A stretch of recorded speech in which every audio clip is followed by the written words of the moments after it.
আসসালামু আলাইকুম। সবাই কেমন আছেন? আশা করি সবাই ভালো আছেন।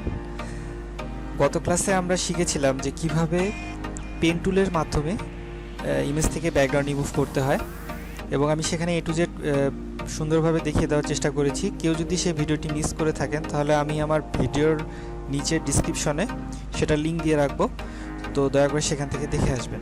এবং আজকের ক্লাসে আমরা শিখব যে কিভাবে ইরেজার টুল, ব্যাকগ্রাউন্ড ইরেজার টুল এবং ম্যাজিক ইরেজার টুল, এই তিনটি টুলের কাজ করতে হয়, এবং এই তিনটি টুলের কাজ করার মাধ্যমে একটি ইমেজ থেকে ব্যাকগ্রাউন্ড রিমুভ করতে হয়। ঠিক আছে, তো আমি এ টু জেড সেটি পুরোপুরি দেখিয়ে দেওয়ার চেষ্টা করব। একটি কথা বলে রাখি, যারা আমার চ্যানেলটিকে এখনও সাবস্ক্রাইব করেননি তারা দয়া করে চ্যানেলটিকে সাবস্ক্রাইব করে নেবেন, তাহলে পরবর্তী যে আপডেটেড ভিডিওগুলো দেওয়া হবে সেই ভিডিওগুলোর আপডেট সহজেই পেয়ে যাবেন। তো কথা না বাড়িয়ে চলুন শুরু করি। প্রথমে যে ইমেজটিকে ব্যাকগ্রাউন্ড রিমুভ আমরা করব সেটিকে ওপেন করে রেখেছি। আপনারা কীভাবে ওপেন করবেন, ফাইল থেকে ওপেনে যাবেন এবং সেখান থেকে যে ইমেজটিকে ওপেন করতে হন এভাবে ওপেন করে নেবেন। ঠিক আছে, প্রথমে এটার ব্যাকগ্রাউন্ড লেয়ার তুলে দিব এবং কন্ট্রোল জে করে এটার একটা কপি নিয়ে নিলাম। এখন এই যে ইরেজার টুল রয়েছে, ইরেজার টুলের কাজ কি? ইরেজার টুলের মাধ্যমে আমরা সহজেই কোনো একটা কিছু ইরেজ করতে পারি। এটা একটা বেসিক টুল। সো এখানে যদি আমি ইরেজ করি তাহলে কিন্তু এটা ইরেজ হয়ে যাবে, অর্থাৎ এটা মুছে যাবে। সো কন্ট্রোল জেড দিয়ে আমি আগের অবস্থায় ফিরে গেলাম। এখন ব্যাকগ্রাউন্ড ইরেজার টুল, এই আগে বলে রাখি যে সমস্ত অনেক ইমেজ দেখবেন যে অনেক ইমেজের কালারফুল ব্যাকগ্রাউন্ড রয়েছে, আবার কোনো ইমেজের ব্যাকগ্রাউন্ড সাদা রয়েছে, হোয়াইট ব্যাকগ্রাউন্ড এবং অফ হোয়াইট ব্যাকগ্রাউন্ড রয়েছে। সো যে সমস্ত ইমেজের কালারফুল ব্যাকগ্রাউন্ড রয়েছে সে সমস্ত ইমেজে আপনি ব্যাকগ্রাউন্ড ইরেজার টুল, ম্যাজিক ইরেজার টুল এবং ইরেজার টুল দিয়ে পারফেক্টলি ব্যাকগ্রাউন্ডটা রিমুভ হবে না। সেক্ষেত্রে অবশ্যই আপনাকে পেন টুলের সাহায্য নিতে হবে। ঠিক আছে, কিন্তু যেগুলা ইমেজে আমাদের হোয়াইট ব্যাকগ্রাউন্ড থাকবে সেই ইমেজগুলোতে আমরা খুব সহজে আমরা ব্যাকগ্রাউন্ড ইরেজার টুল দিয়ে, ইরেজার টুল এবং ম্যাজিক ইরেজার টুল দিয়ে আমরা সেগুলোকে রিমুভ করতে পারি। তো এটা খুব মজার একটা কাজ এবং খুব সহজ। আপনি যদি একটু প্র্যাকটিস করেন তাহলেই পারবেন। তো ইরেজার টুলের কাজ তো আমি দেখালাম, ব্যাকগ্রাউন্ড ইরেজার টুলের কাজ কিভাবে করতে হয় সেটা দেখাচ্ছি। তো প্রথমে কন্ট্রোল জে দিয়ে এটা আমরা কপি করে নিয়েছি।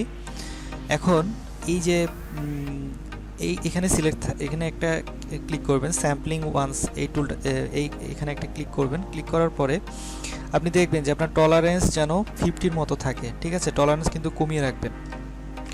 তো 50-র মতো টলারেন্স করে দিলাম। এখন আমাদের এখানে কি আছে, কন্টিজিউয়াস সিলেক্ট আছে। এখন আমরা জাস্ট এখানে একটা করে ক্লিক করব। ক্লিক করলে দেখবেন যে এটা রিমুভ হওয়া শুরু করেছে। ঠিক আছে, সো যেই জায়গাগুলো আমার শুধু সাদা রয়েছে সেই জায়গাগুলোতে আমরা ক্লিক করব, এবং ব্রাশটি ছোট বড় করার জন্য আপনি ম্যানুয়ালি মাউসের রাইট বাটন ক্লিক করে এটাকে ছোট বড় করতে পারেন। ঠিক আছে, চাইলে ছোট বড় সাইজটা ছোট বড় করে নিতে পারেন, অথবা আপনি আপনার কিবোর্ডের থার্ড ব্র্যাকেট ওপেনিং এবং থার্ড ব্র্যাকেট ক্লোজ প্রেসের মাধ্যমেও আপনি ব্রাশের যে সাইজটি রয়েছে সেটিকে আপনি ছোট বড় করতে পারেন। ঠিক আছে, তো আমি সাদা অংশগুলোতে জাস্ট ক্লিক করতেছি। ঠিক আছে, তো একটা জিনিস লক্ষ্য করেন, যখন আমি কন্টিজিউয়াস সিলেক্ট থাকা অবস্থায় যখন আমি সাদা অংশগুলোকে সিলেক্ট করতেছি তখন কিন্তু ভিতরের কোনো অংশ কিন্তু সিলেক্ট হচ্ছে না, তখন শুধুমাত্র এটার এই যে সাইকেলটার বাইরের যে অংশটুকু রয়েছে শুধুমাত্র সেটাই কিন্তু সিলেক্ট হয়ে রিমুভ হয়ে যাচ্ছে। দেখেন, শুধুমাত্র সেটাই কিন্তু রিমুভ হচ্ছে। এবং যখন আমি এটা আসলে আপনার কাজের সুবিধার্থে আপনি কন্টিজিউয়াস রাখবেন না ডিসকন্টিজিউয়াস রাখবেন। কন্টিজিউয়াস রাখার সময় কি হলো যে বাইরের অংশগুলো কিন্তু সিলেক্ট, যেগুলো শুধুমাত্র বাইরের অংশগুলো ডিলিট হচ্ছে, ব্যাকগ্রাউন্ড রিমুভ হয়ে যাচ্ছে, কিন্তু ভিতরের অংশগুলো রিমুভ হচ্ছে না। কিন্তু যখন আপনি ডিসকন্টিজিউয়াসে সিলেক্ট থাকবেন তখন কিন্তু দেখবেন যে একটু বড় করে নিব ব্রাশটা, তো তখন আপনি এখানে সিলেক্ট করলে কিন্তু দেখবেন যে ভিতরের অংশ সহ কিন্তু তখন ডিলিট হয়ে যাবে। ঠিক আছে, সো এটাই হচ্ছে কন্টিজিউয়াস এবং ডিসকন্টিজিউয়াসের মধ্যকার পার্থক্য। তো আপনার সুবিধা মতো আপনি আপনার ব্রাশটিকে ছোট বড় করে আপনি সুন্দর মতো এই ব্যাকগ্রাউন্ডটি রিমুভ করতে পারেন। ঠিক আছে, বেশি তাড়াহুড়া করা যাবে না এখানে, কারণ বেশি তাড়াহুড়া করলে আপনি যদি ব্রাশ বেশি বড় করে রিমুভ করেন তাহলে কিন্তু আপনার প্রোডাক্টের অনেক ইম্পর্টেন্ট জিনিস মুছে যেতে পারে। তো অবশ্যই আপনি ব্রাশটি ছোট বড় করার মাধ্যমে যেখানে যে অংশটিকে যতটুকু ব্রাশটিকে ছোট করার দরকার সেভাবে আপনি করে ছোট বড় করে আপনি আপনার ব্যাকগ্রাউন্ডটিকে রিমুভ করবেন, ঠিক আছে? তো এখানে আমি ডিসকন্টিনিউয়াসলি সিলেক্ট নিয়ে করতেছি। তো দেখেন ডিসকন্টিনিউয়াসলি সিলেক্ট নেওয়ার পর কিন্তু আস্তে আস্তে দেখেন এখানে কিন্তু চলে গিয়েছে। তো আমি কন্ট্রোল জেড করে এটা ব্যাক করলাম এবং আমি এখানে তাহলে কন্টিনিউয়াসলি সিলেক্ট রাখতেছি। মানে আমি তো বললাম যে আপনার প্রোডাক্টে যখন যেভাবে মানে দরকার হয় সেই অনুযায়ী আপনি এটা করবেন, এটার কোনো বাধা ধরার নিয়ম নেই। তো আপনি দেখেন আমি ব্রাশটি ছোট করে নিয়ে আমি আস্তে আস্তে এখানে সিলেক্ট করতেছি, মানে আমি শুধু সাদা অংশগুলোতে কিন্তু সিলেক্ট করতেছি, আমি কিন্তু কোনো কালো বা অন্য কোনো কালারে সিলেক্ট করতেছি না। আমি আরও ব্রাশটিকে ছোট করে নিয়ে আমি জাস্ট আস্তে আস্তে এগুলোকে রিমুভ করতেছি, ঠিক আছে? তো এভাবে আমি রিমুভ করতে থাকবো।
এখানে দেখেন যে এখানে কিন্তু এই শ্যাডোটা রিমুভ হচ্ছে না। তো আমি এখানে কি করব, ইরেজার টুলটা নিব এবং ইরেজার টুল নিয়ে অনেক ছোট করে নিব, ইরেজার টুলটা একদম ছোট করে নিব এবং এটার এইভাবে আমরা ইরেজার টুল দিয়ে এটাকে রিমুভ করে দিব।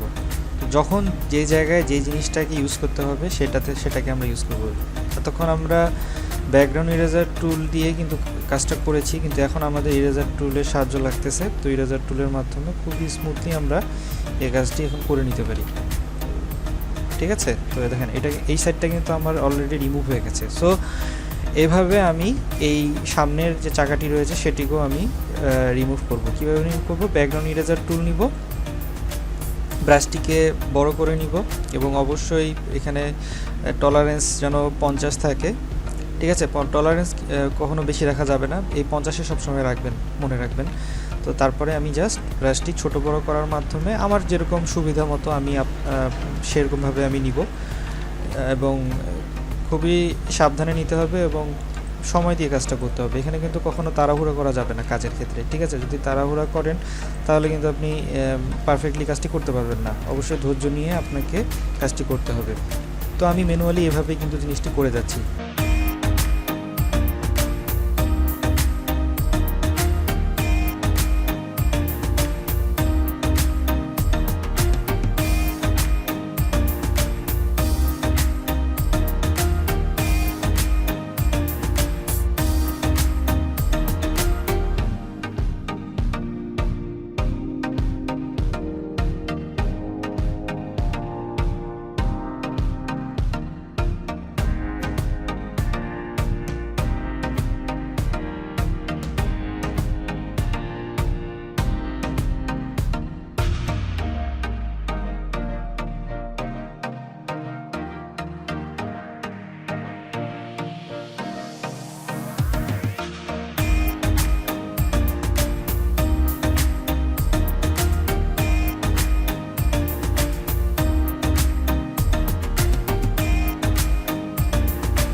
সো এই পর্যন্ত কাজ করে ফেললাম। এখন এখানেও ওই পিছনের চাকার মতো আমি এখানে ইরেজার টুল নিব, ইরেজার টুল সিলেক্ট করব এবং ইরেজার টুল ছোট করে ইরেজার টুল দিয়ে জাস্ট এটাকে আমি রিমুভ করে দিব।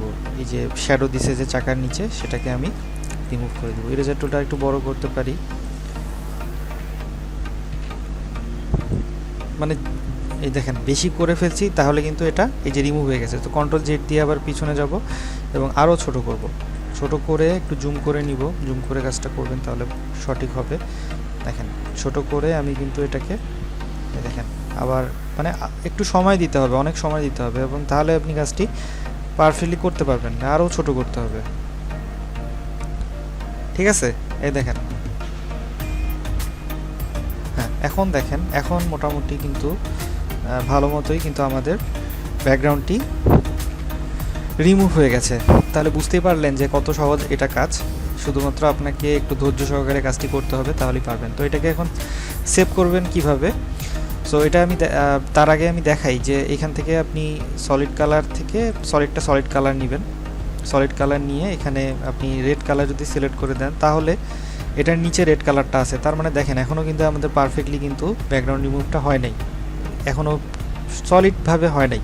তো এটার জন্য আবার ওই ম্যানুয়ালি সময় দিয়ে আপনাকে কাজটা করতে হবে। আপনি কি করবেন, ব্যাকগ্রাউন্ড ইরেজার টুল নেবেন, ব্যাকগ্রাউন্ড ইরেজার টুল নিয়ে এখানে এই লেয়ারে সিলেক্ট থাকবেন, ব্যাকগ্রাউন্ড ইরেজার টুল নেবেন এবং আপনি আপনার মতো করে জাস্ট এগুলোকে মানে আপনার ব্রাশের যে সাইজটি সেটি ছোট বড় করার মাধ্যমে এটি করবেন। তো আমি ম্যানুয়ালি এটা কাজ করতে থাকতেছি, ঠিক আছে।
সো এখন মোটামুটি এটা ক্লিয়ার হয়ে গেছে।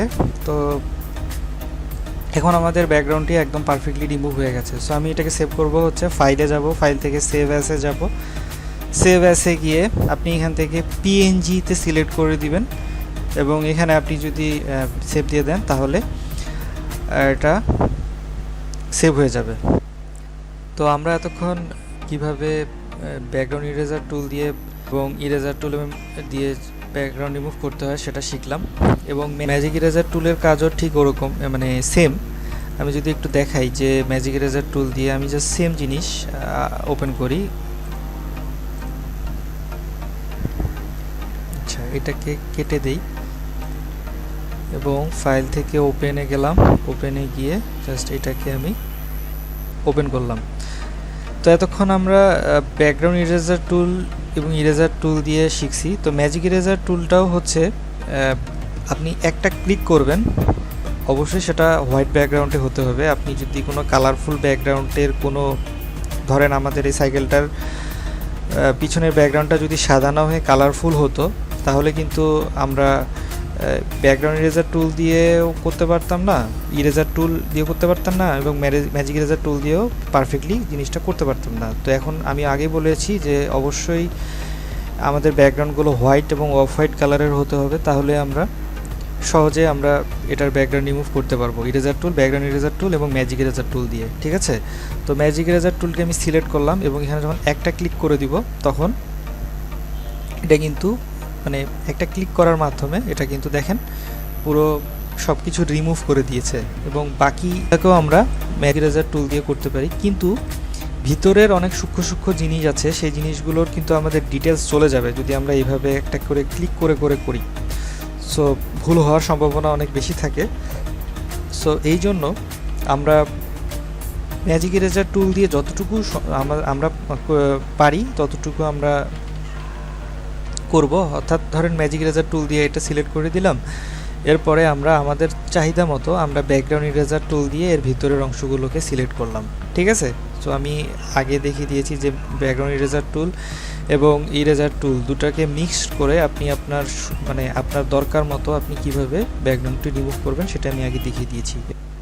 তো আজকের ক্লাসে আমরা শিখলাম যে কিভাবে ইরেজার টুল, ব্যাকগ্রাউন্ড ইরেজার টুল এবং ম্যাজিক ইরেজার টুল ইউজ করার মাধ্যমে আমরা একটা ইমেজের ব্যাকগ্রাউন্ড রিমুভ করতে পারি, এবং আমি A to Z সব কিছু দেখিয়ে দেওয়ার চেষ্টা করেছি। তো আশা করি আপনারা যদি ভিডিওটি বারবার দেখেন তাহলে অনেক কিছু শিখতে পারবেন। ঠিক আছে, তো পরবর্তী ক্লাসে আমরা শিখব যে হেয়ার ব্যাকগ্রাউন্ড কিভাবে রিমুভ করতে হয়, অর্থাৎ যেগুলোকে হেয়ার মাস্কিং ব্যাকগ্রাউন্ড বলে সেগুলোকে কিভাবে মানে কোনো, আমি একটি উদাহরণ দেখিয়ে দিই তাহলে আপনাদের বুঝতে সুবিধা হবে। ধরেন এই ব্যাকগ্রাউন্ডটা কিভাবে রিমুভ করতে হয়, এগুলোকে বলা হয় হেয়ার মাস্কিং। ঠিক আছে, তো পরবর্তী ক্লাসে আমরা সেই জিনিসটি শিখব। তো সে পর্যন্ত সবাই ভালো থাকবেন, সুস্থ থাকবেন, আর ভিডিওটি থেকে যদি কিছু শিখতে পারেন তাহলে অবশ্যই আমার চ্যানেলটিকে সাবস্ক্রাইব করবেন, ভিডিওটিকে লাইক দিবেন এবং কমেন্ট করবেন। তো সবাই ভালো থাকেন, পরবর্তী কোনো ক্লাসে দেখা হবে ইনশাআল্লাহ। আসসালামু আলাইকুম।